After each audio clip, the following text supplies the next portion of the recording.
Did you know you can catch all the best moments from the show on all our social media platforms? Now, back to the studio with Rod. Welcome back, everybody. It is episode 14 of the Rod Pedersen Show for this May 8th, 9th weekend. I told you this is the best show that we've done. It'll be the best show that we've done for a long time. You just heard from John Frenzy, and as promised, we've got Dave Struch, the head coach of the Regina Pats Hockey Club, which here on Access Now Television, province-wide, you watched all of the games out of the Dub Hub, the Hub Center, and the Pats finished 5th, and I thought they had an outstanding regular season. This is the guy that was a huge part of engineering it. You wouldn't say all of it, of course, because you're not a one-man show, Struchy, but I thought it went really well. It did, Rod. Yeah. First of all, thanks for having me again. I love it in here. Good. This is a great We love setup. having you here. Yeah. It was great. The hockey side was fantastic. The way it was put together by the Western Hockey League, it really worked. It was very successful. When we were around the players, once we got together with the group, it was game on. The excitement was there. The energy, the environment was top notch. When we were away from the hockey, that was the difficult side because of the families that we have. I got 3 young kids, my wife, Andrea. Those are things that when we were stuck in our rooms became really difficult. But the release, the safety net was when we got together with the players and the energy was there. The first 10 days that we were locked down, really locked down. Yeah. It was Zoom calls 2-3 times a day, players working out on Zoom with Greg Mayer. And that was difficult because it was a first experience for all of us. When we saw somebody in the hallways at the dorms, we had to turn the other way or wait for them to use the bathroom, scheduled shower times. Those are all things that we lived for 10 days. And then when we got together as a group, it was masks, social distancing. We had a good setup in the dorms. Our rooms were small, but good, clean environment. We had lounges, 2 sides of the floor where the players could watch TV and spend some time together. And then what we brought into the dorms, TVs, our computers, things like that would give us some releases as to what we... to the outside world? To the outside world. I mean, that was going to be important. And then once we got on the ice, it was game on. The hockey side was great. We got to see our young guys develop. We got to see our new leadership group lead and create an environment, an atmosphere that the young guy, Connor Bedard, could thrive in and excel in and be a part of. And then eventually it took him 7-10 days and he was right in, being a good teammate, being a teenager and being a part of the group because, entering something like this for the first time, it needed to be pretty close to perfect for a young kid to have success in. And we owe a lot of it to our leadership group. And then obviously Connor deserves a lot of credit for integrating himself and being a big part of it. I should be taking notes because so many things are entering my mind as you talk. And number one, you'll remember when I say her name, Heather Wolf was one of the people serving you food in the bubble. And because she showed me pictures of what you'd signed for her, the team. Yeah. And she just said the Pats were such great boys. And isn't that nice to hear? It is great to hear because one of the things that one of the presentations we talked about before we integrated with each other was our values as a Regina Pat, and it was talking about respect and manners and being good leaders, just being mature.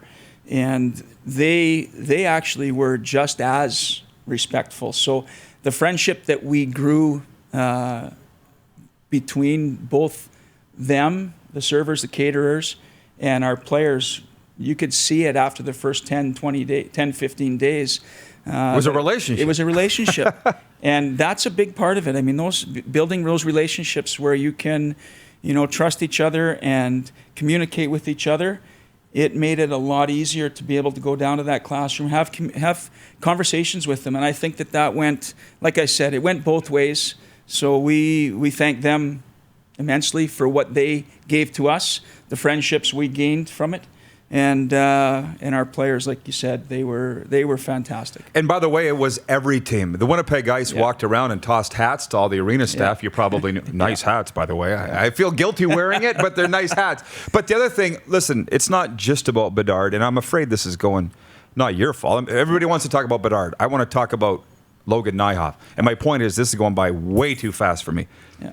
But I was on a Zoom with you guys and Logan Nyhoff, and I've never met him. I couldn't have really picked him out of a lineup because I'm just a fan up until this year. Now I see why you made him captain. He's everything you want as a captain. Everything you want as a teenager growing into an adult, a leader. Take the hockey right out of it. Yeah? The way he carries himself. Kyle Walker, one of our assistant captains, said to me 2 days after we presented the leadership group with their letters, he said, there's no better choice. And it showed. He's the maturity, the things that he does, the way he carries himself. So he got the respect from the old guys. And now you got this group of young guys that come into a very uncomfortable situation that need that leadership. Mm-hmm. And to have Logan be that guy made it more comfortable and gave us an opportunity as a coaching staff to focus on a lot of other things. Because as coaches, you always talk about the extension. The leaders are your extension. Well, there was a lot of things that we as coaches could let Logan take care of. Here's the direction we want to go. Here's how we want to handle ourselves. And he's got it. He's got it. The best example of that, and it's a great story. So we draft Connor, first overall. A couple hours later, I give Logan a call, and I said, it would probably be a good idea. I'm going to send you Connor's number to reach out, congratulate him. And Logan Nyhoff says, Dave, I've already done it. Come on. Yeah. Wow. Yeah. So that was the start of it. And at that point, he already knew. I had spoken to him. I did the same thing with Jake Lecision. We grew him. We tried to guide him to be the captain. And I went through a summer working with him on how we were going to do things and the responsibility we were going to give him. And then we did the same thing with Logan. Well, I talked to Connor's mom about a week later about this situation, and Logan calling, and she said, Dave, I think there were 11 players from your team that had reached out to congratulate him.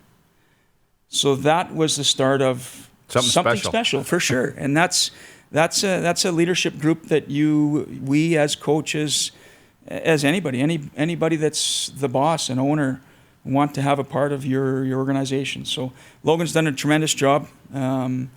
And I think that a lot of our environment started with the way he carried himself. And, we always talk about Connor being a mature young man already, but he has to be a part of a group like that for him to grow and get better. And it wasn't just him, because we just talked before going on air here. Our entire group of young guys developed a maturity that our leaders portrayed every day. And that's what made it difficult to leave the bubble, the hub. The way we were playing at the end was, a lot of it had to do with these young guys taking a step because of our leadership. And they deserve a lot of credit as young guys for following suit, because Logan being who he is as a person, and obviously his play was tremendous this year too. Well, your calling card is hardworking teams, right? Yeah. You know that. That's what everybody says. And you mix skill in with that and look out. I was hoping you could have finished fourth. You kind of sat and watched PA jump by you, right? You would have been the best of the next group, right? But I'm excited for next year. But in the time we have left, because I think it's about 8 minutes and you could probably talk 80 on Connor Bedard. You'll never get tired of talking about him because he's so special person on and off the ice. But what's the percentage of your time that's taken up? Because people are asking you all the time. You know what? There is a lot of it, but it's easy to speak about him because of what people don't see him do. So we watch him play hockey. We know he's high hockey IQ. He's got natural instincts. He's got natural talent. But we see the stuff he does away from the game that nobody sees. The way he practices, the way he warms up, the way he cools down, the way he carries himself, the maturity. And like I just said, the way, the atmosphere, the energy that we have around our group, a lot of that stuff, nobody knows how he carries himself in those situations. And it's already pro level. So when he gets to games, when the puck drops, that's the bonus. The hockey is the bonus for all of us outside of, if I take myself outside of being a coach and a hockey fan, we watch what he does in the game. But what he does outside of the game is really the special thing, because at 15 years old, you would never see these guys do what he does. And very similar to what Logan does as a captain. And he's already doing it at 15, so that becomes the leadership that you want our young group to see. Well, if our captain Logan can do it, and our assistants in Drew Englot, Denemy, Walker, Riker Evans, who had a great season, and this young elite player can do it, then everybody else should be able to do it. And that becomes something that a lot of people don't see. By the way, I got in a bit of an argument with somebody over who should be your defenseman of the year, because I just appreciate a good defensive defenseman. Yes. And I thought Kyle Walker had a great year. But it's like, how do you go against Riker Evans? You know what, Roddy? Kyle is exactly what you said he was. But Riker Evans, I become partial to it because of what I've seen him become. So he comes in at 5'3", 110, 115 pounds when we draft him.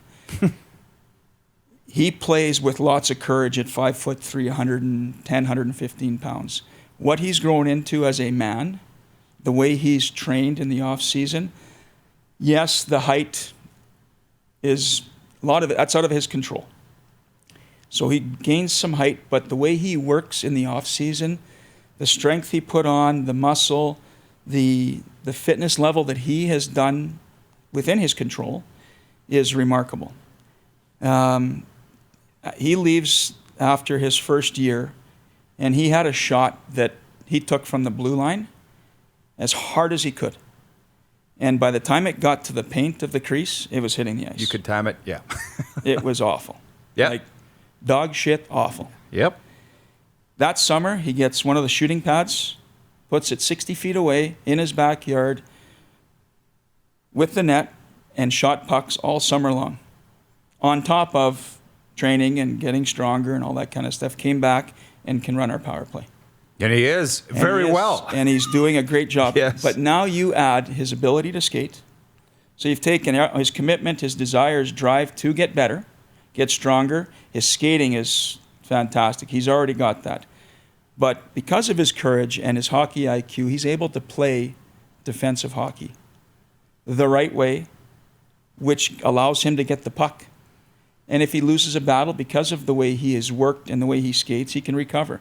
So as much as the defensive defenseman is a Kyle Walker type of guy, when we look at Riker Evans, he becomes a high-end defensive defenseman with high-end offensive skills because of all of the things he's done, his hockey IQ, his ability to absorb hits, take energy from hits, to recover when he makes a mistake. So there's a lot of really high-end defensive things. And frankly, an easy choice for Defenseman of the Year, which I think is the Nick Pappas Memorial Award for Defenseman of the Year. Yeah. And we only have 3 minutes left here. But as a coach, you're more with it than most. I think you understand what this did for the brand of the Pats, to have every game on television in all these communities across Saskatchewan. They know who you're talking about, Dave, because they watched the games. Yeah. That's what makes me my heart thump.